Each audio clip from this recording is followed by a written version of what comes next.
What's up, all you cool kids? Mark with Kardavox Academy here. It's good to be back. It's good to be back doing more videos. I won't go into the details. If you saw our last video, you know that the family had COVID and I had a herniated disc, and it was not a time to be making videos and doing a lot of other stuff. But I would say my voice is like 98% back. Still a little scratchy, but not bad. And it's just time. It's time to get back to work, right? You know, because who are we if we don't work? What are we? What is our identity unless we contribute to society and help the cogs of the system turn?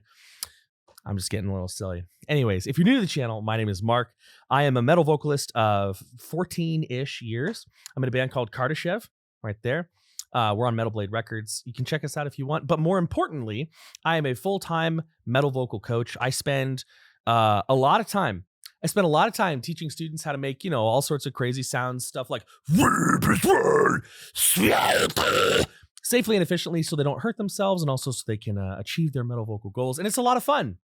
It's a lot of fun to do this job. And a part of this job is doing these reaction videos where I take the reaction format, I break it down, I have some fun, and I talk about vocal technique, right? I will tell you what the vocalist is doing. I will tell you how I would do it if I feel they are doing something unsafe, or I feel like it could sound a little bit better. That's where people get spicy. Or if I'm not quite sure what the vocalist is doing, I'll give it my best guess. Because, you know, sometimes that is just how it is. Now today, we're checking out Lorna Shore. Welcome back, Oh Sleeping Dreamer. And, you know, it's interesting. I have not heard this, nor have I really listened to Pain Remains, because just to be transparent, when Pain Remains came out, I just got bombarded left and right with people telling me to cover Lorna Shore, Lorna Shore, Lorna Shore, Lorna Shore. And it's nothing against the guys in Lorna Shore. I've never spoken to them, but by all accounts, I'm sure they're lovely dudes. But I was just Lorna Shored out. I was like, y'all, there is other music out there, and like I want to continue enjoying Lorna Shore's music, so I got to take a break. It's like when you have your favorite video game series and you realize you need to step away because if you play it too much, you're going to start not liking them. But I feel good. I feel good about getting back to Lorna Shore. So I haven't heard this song. It's 7.5 minutes. We've gotten some requests to do it, and that's all I know. So if you like the video, if you like the content, be sure to like, share, and subscribe. It helps the channel grow. If you like the way I break things down, feel free to check us out, talk about lessons, or we do have an e-course, False Chord Fundamentals, to help you get started on your vocal journey. And that's it. That's it. Now that about 80% of you have either skipped ahead or hit the back button, let's fucking go.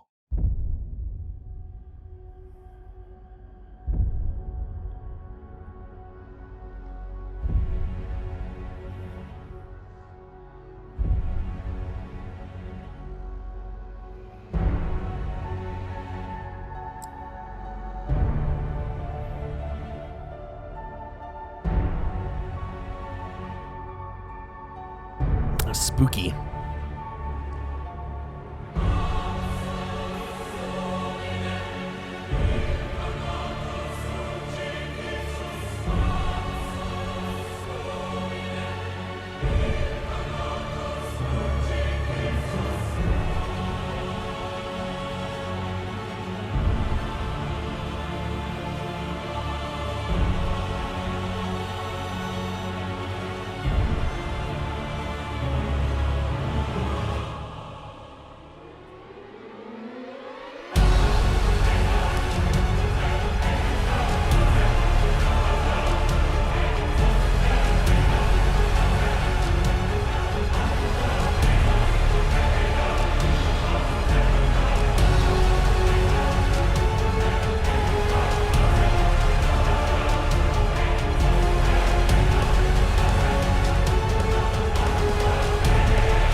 I'm already going to pause it there because there's actually quite a few things I want to point out. First and foremost, I'm just going to get this out of the way. I don't think people talk about Lorna Shore's drummer enough because that guy is a machine. I'm I can't recall his name, but like I loved that little build up as the symphonic sounds were continuing on, leading up into the crazy blast beats, just just so good. So Lorna Shore's drummer, love you, bud. You're doing great work.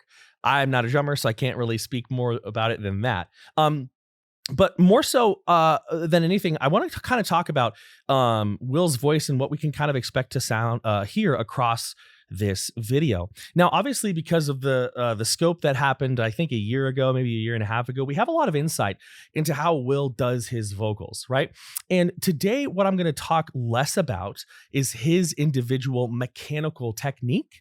What I mean by that is the way that he is moving and positioning his muscles in order to get these sounds. And the reason for that is because nearly everything he does in that scope involves a sort of torsion or rotation of the supraglottal tissues, the tissues above the vocal cords, right? We have the arytenoids and the aryepiglottic folds, and they come together and they slide this way. And as far as I know, I'm not super up to date.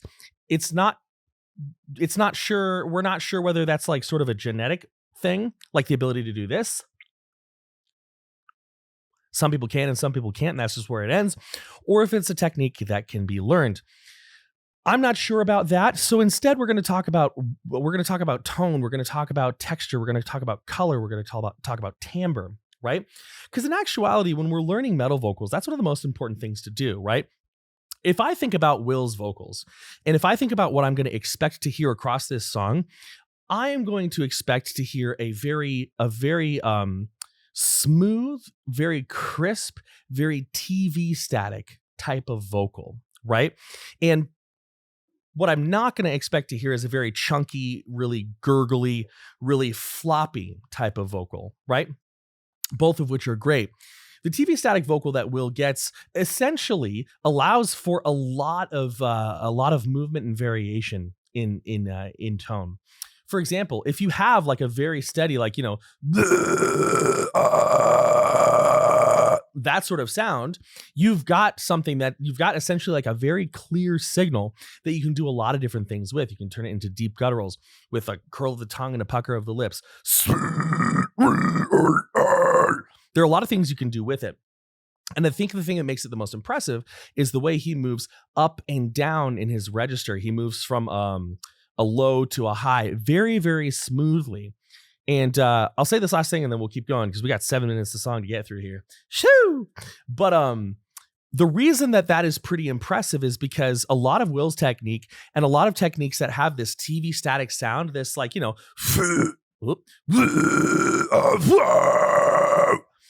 they require a certain amount of supraglottal constriction. They require constriction above, not on, but above the vocal cords. And so moving up into a high space, making that transition essentially between registers is really, really tough, right? Now, we'll talk a little bit more about the actual technique in a bit, but these are the things that I want you to think about when listening to his voice and the way that he utilizes it. There's a lot of tongue, there's a lot of lip, there's a lot of chew, right? He takes a simple signal and he almost like chewing on food. Let's keep going.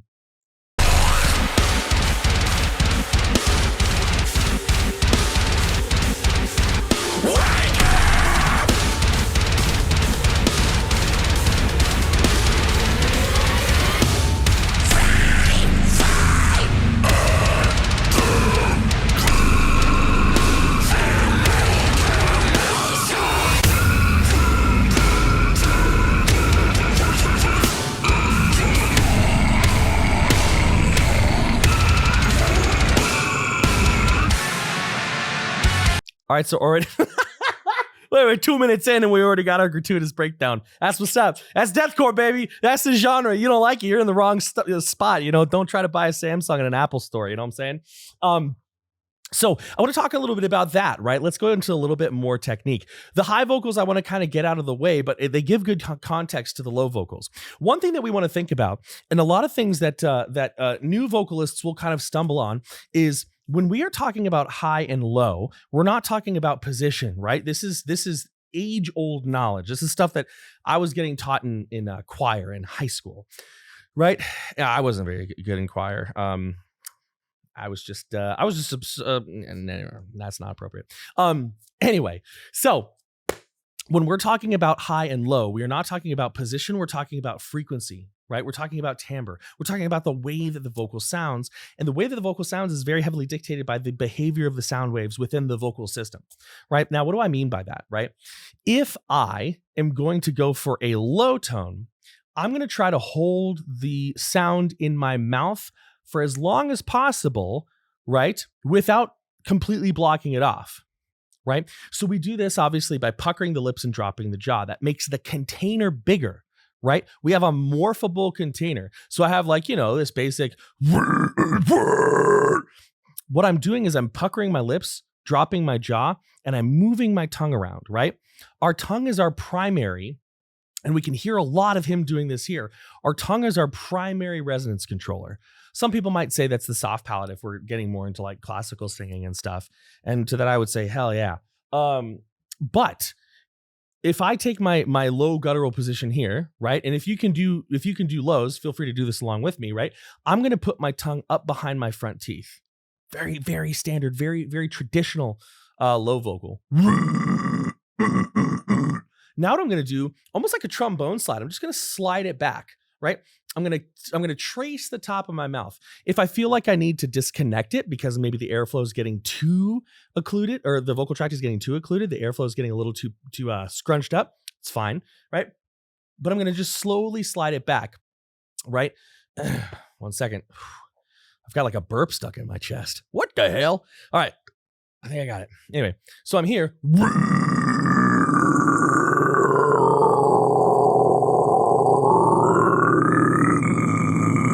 Now what I'm going to do is I'm going to work with my tongue up and down, right? Let's keep it PG in the comments. Come on, folks. So I'm here.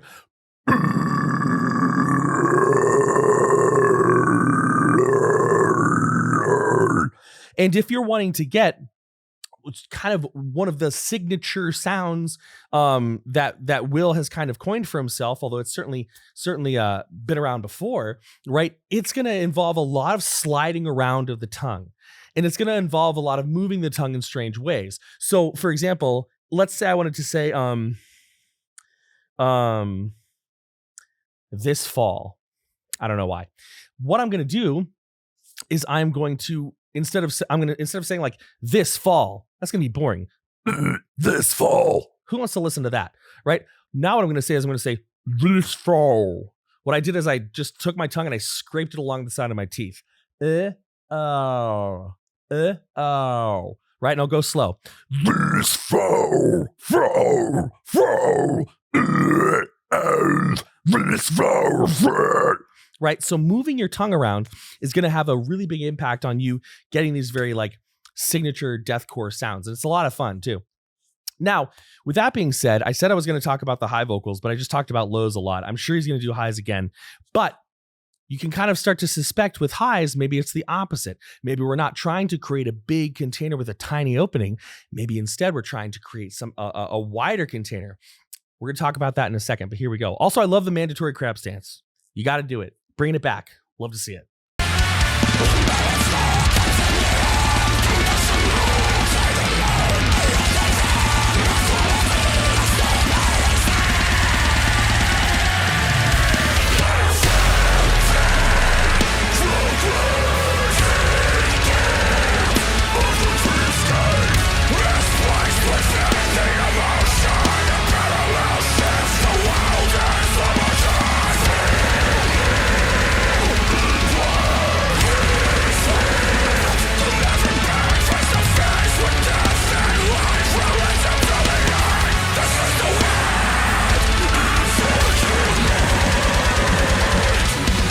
One thing that Will is doing here that's really interesting, and I want to talk about, it's not necessarily a vocal technique, but it's the way he is using his voice to cooperate and move with the song. Because that's the thing, right? Oftentimes when we talk about learning vocals, we talk about learning sounds, right? But it's one thing to be able to make sounds, and it's another thing to be able to listen to a song and write vocal parts and do vocal composition. In that section, one thing that I really enjoyed about Will is that he was really accentuating breaks and fills and drops, right? So in the main melodies, he had had a more slow vocal, right? You know, I'm hearing for this for the first time. I do not have the riff memorized. But like, let's say the guitars were going like, you know, right? He's doing something more slow. And then the fill comes in and his voice picks up, and then he starts going a little bit faster, right? That's good cooperation with the song. You don't always have to do that. It's not a hard and fast rule, but it shows to me when I hear things like this, I hear like, okay, there's some intentional work being done with this song, right? It's not just like, hey, let me be as gross on this song as I can nonstop, which, listen, there's a place for that actually. But the cooperation with the song here is very, very strong. And I think a lot of times when people listen to super disgusting vocalists like Will, they listen a lot to the tone. So for the rest of the song, I want you to kind of keep an open mind to the way that he's moving with the rhythm and the tempo of the song, the way that he is being a vocalist versus a guy screaming on top of music. Let's keep going.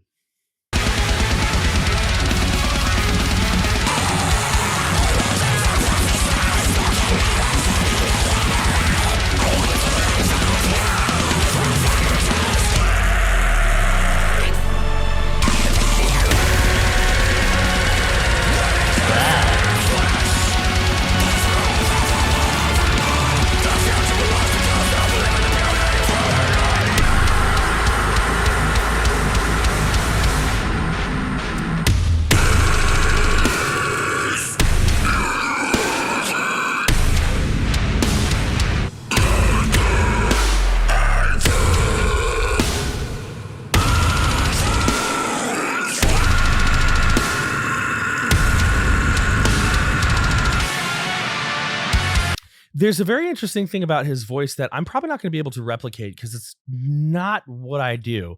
But I'm going to play around with it because there's no shame. There's no shame in my game, and there should be no shame in yours either. One thing that I find really interesting is that the I'm trying to think of the right words to describe this. The distorted tone that is being generated, like the actual, I want to use the word phonation, but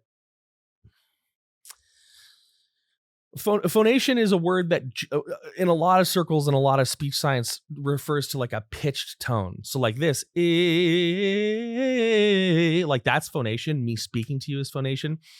Some would argue that a sound like, you know, or wouldn't count as phonation, but we're going to call it phonation now, right? We're going to call it phonation now. So basically the sound, the raw sound that's being generated with in a lot of the lows that he did in the very deathcore breakdown are very high frequency. Like if you listen past the resonance, like the way that the voice is resonating in the mouth, we have high, like, I'm not saying that's what he's doing. This is just an example, right? Paired with the low space, right? And it creates a really interesting sound, right? It's like if you took really loud TV static, right, on your phone, right? And then you put it into a big glass jug, right? You'd be getting low boomy resonance from a bright tinny frequency. And it's a weird, slightly conflicting, it's a sound that kind of conflicts with itself in a very interesting way. In like, yeah, I suspect that comes from, and again, this part is where this is kind of conjecture, so don't quote me on it, but I suspect that a lot of that comes from the pressing together of his ariepiglottic folds and the wetness of that. There was in the scope video, there was a lot of saliva, a lot of mucus, not mucus, a lot of saliva, on those supraglottal tissues, and it impacted the sound, right? We also had tonsils pushing in as well. Like the whole thing was just constricted beyond constricted, right?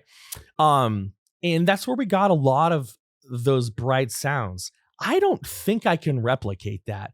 Like I would have to take I'm not going to do it because it's just going to add unnecessary time to this video. But okay, I'll do it once. I don't know. Yeah, our techniques are fundamentally different, so it wouldn't work. But high vocals here, let's take this time to talk about high vocals while we're looking at this this chopped up jello. I mean human flesh. Let's talk about that. I mean, hey, we used chocolate syrup once in a music video, so no shade. It was a terrible music video too, but it was so much fun to do. Anyway, so with high vocals, right, one thing that a lot of people will run into is they will run into a few issues, right? First and foremost, they will try to go as high as they can. They're going to try to shoot for that big high vocal. When in fact, what they should be doing is they should be working from a strong mid and slowly moving that up. And the reason for this is that when we are working with high vocals, we are really needing to make sure that we have optimal vocal tract shape. And that optimal vocal tract shape happens a lot in the pharyngeal space. So we're talking about the back of the mouth, right? The oropharynx, and then down to the top where it sort of like dips into the vocal cords. We're not quite there yet, but that's called like the laryngo or laryngopharynx, right? And these areas are much more difficult for people to manually control than the front of the mouth, right? Everybody can do this, right? But to create space to facilitate high frequency sounds without crunching the larynx up as high as it can go, that's something that takes a little bit of training. And so working from a mid, right? In fact, what I always suggest is working from like a really basic false chord mid. And if you're brand new and you're going to be doing a lot of techniques, there are many ways to get started, false chord and fry.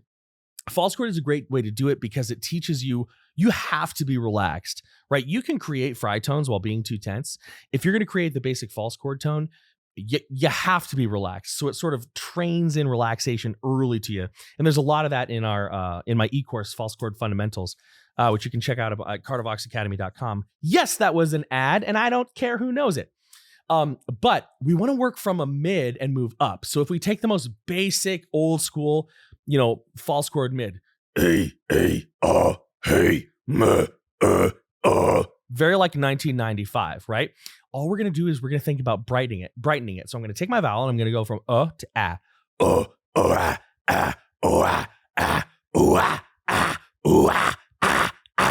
Essentially, the change I've made is I've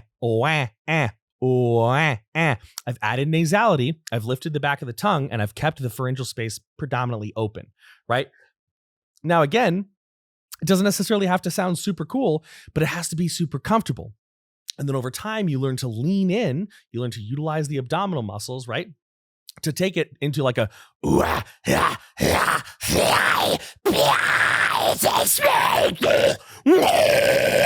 right? And you can do a lot of cool sounds. So when you listen to what Will's doing, you again have a very high frequency, like sound being put through a very optimized upper vocal tract shape. Tongue is probably high up and back, right? Teeth are probably showing. Nose is probably snarling. And then soft palate, I don't know. Let's keep listening. But that's your little lecture on high vocals. Here we go.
Now, one thing about, also, that's a lot of lasagna. I don't know why all those guys don't want to eat their lasagna. People are like force feeding them their lasagna. You don't got to force feed me lasagna. Make a lasagna. I'll put the whole thing down. I like lasagna. Anyway, look at this guy's mouth. That's a funny pause. So one thing that's very signature about Will's highs is how wet they sound. There is so much like wetness. It sounds like somebody shaking a gallon bucket that's half full of water, right? Right. And a lot of that, which we saw in the scope, comes from saliva. It comes from saliva being back there. It's also the tissues themselves and the way that they're moving. Now, you may be able to do that wetness the same way that he does, right? I can't, right? But let's talk about other ways that we can make our vocals really wet, because it sounds really cool, right? It sounds super neat. Like, and To the Hellfire, I think was the pinnacle. Like, if you go back and watch my reaction to the Hellfire, like, it actually made me a little nauseous, but it was kind of cool at the same time. One way that we can get our voice having like a really wet sound, number one, is going to be very hydrated. So let me take a sip of water here. Now, water takes about an hour to get through your system, so that's not going to help me in any way. But we want our vocal tract to be nice and lubed up. And what we can do is, this is one way, we can let our soft palate touch our tongue, right? So we have a little bit of like a, and then if I do a high vocal, which would normally be here, like, welcome insanity, right? Welcome insanity, right? If I let my tongue and my soft palate really like flop against each other, not tightly, but loosely, it's going to sound a little bit more wet. It's going to have like a welcome insanity, right? And you can get a lot of that wetness. And the nice thing about it is that it doesn't really add to a lot of the sense of constriction. It does foam up your saliva a lot. I've had a couple students think that means they're doing something wrong.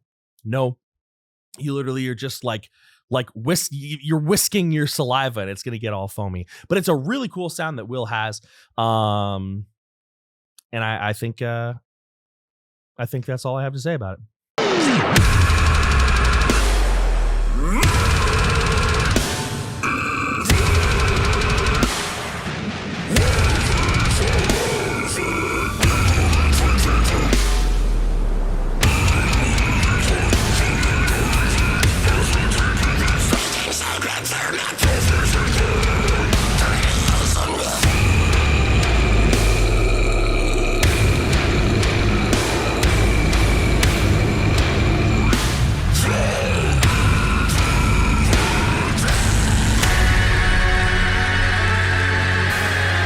We really heard that high, wet vocal very front and center. And that's really cool. Also, I'd like to have a moment of transparency. I'd like to have a moment of honesty.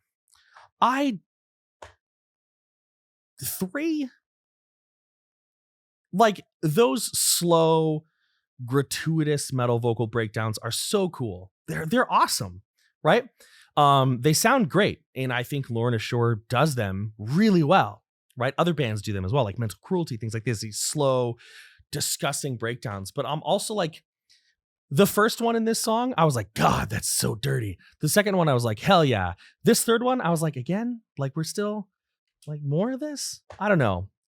I feel like this is going to get some people mad. And if it does, do some self-reflection and work on yourself. I don't know. I found that to be quite unimpactful at the end, because I'd heard it already. I mean, we're 6 minutes into a song, 6-minute song, and it's another like, like, I get it, dude. Again, more power to these guys. I still think Lorna Shore is like S tier, but I think part of the reason why maybe I don't like spin their records a whole lot is because like every song over and over again. But let's keep going, because despite how I feel about that third breakdown, the vocal technique is top notch. So let's keep going.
You know what I wonder? And it probably does. It probably does, but I wonder if, like, because they use a lot of these samples with like what sounds to me like Latin choirs. I wonder if it actually translates to something. It probably does. It'd be very interesting to see. You know, or if it's just like, some syllables put together to effect. But I tend to think, I mean, there was a lot of thought that was put into Pain Remains and their other music as well. So I tend to think that it translates to something relating to the music. If so, that's really cool. And I'd be interested to know what that translation is. Anyway, song's over. Overall, pretty cool. I gotta say, near the end, I was done. And that's no hate to Lorna Shore at all. Because they have released a ton of bangers. But by the end of it, I was like, yep, they're doing Lorna Shore stuff, So I probably wouldn't listen to this one again, but to the Hellfire, that's one I would listen to again. Because it's a bomb song. And regardless of that, Will's technique was top notch. And I really love the back and forth interplay between open events, more ambient, big sections that allow the song to breathe a little bit, and then bam, right into those black metal spots. That's super, super, super cool. So, with that being said, Will is a very technically proficient vocalist, and so I think he's a good source of inspiration. Like sometimes people will get in lessons and they'll be like, well, I feel like that's shooting too high. And it's like, no, shoot high, shoot really, really, really high. And, scream along with songs, but allow yourself to take some time and allow yourself to learn some fundamentals first, whether that's going to be a fry focused, right? Whether you're going to learn just like the basic fry or the basic false chord to get started. Either way, just take it slow. Because if you jump right into these constricted styles, going from like the open false chord, if you're gonna take that and immediately try to